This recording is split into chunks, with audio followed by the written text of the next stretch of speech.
మార్కాపురం జిల్లా మార్కాపురం పట్టణంలోని తర్లువాడు రోడ్లో గల మహాముని వాల్మీకి మహర్షి ఆలయంలో శ్రీరామ నవమిని సందర్భంగా వాల్మీకి కుటుంబ సభ్యులు ప్రత్యేక పూజలు నిర్వహించారు.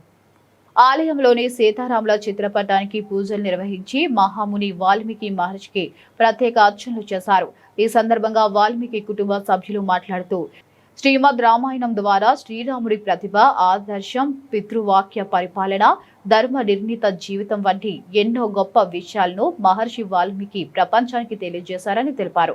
రామో విగ్రహవాన్ ధర్మః ధర్మయజ్ఞచ కృతజ్ఞచ అని వాల్మీకి మహర్షి శ్రీరాముణ్ణి అభివర్ణించారని, శ్రీరాముడు ఆదర్శమూర్తి, ధర్మ స్వరూపి అని పేర్కొన్నారు.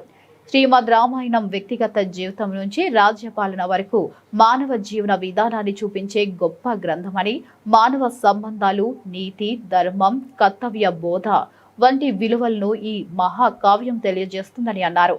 రామ ప్లస్ ఆయనం అంటే రాముని మార్గం అని అర్థమని, జీవితంలో సమస్యలు ఎదురైనప్పుడు శ్రీరాముడు చూపిన మార్గాన్ని అనుసరించాలనే సందేశాన్ని రామాయణం ఇస్తుందని పెద్దలు చెబుతున్నారని తెలిపారు.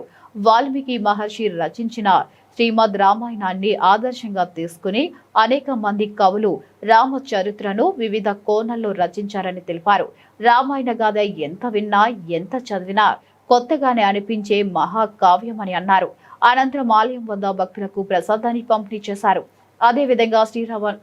అదేవిధంగా శ్రీరామ నవమి సందర్భంగా భక్తులకు పానకం, వడపప్పు పంపిణీ చేశారు. ఈ కార్యక్రమంలో వాల్మీకి కుటుంబ సభ్యులు, భక్తులు పాల్గొన్నారు.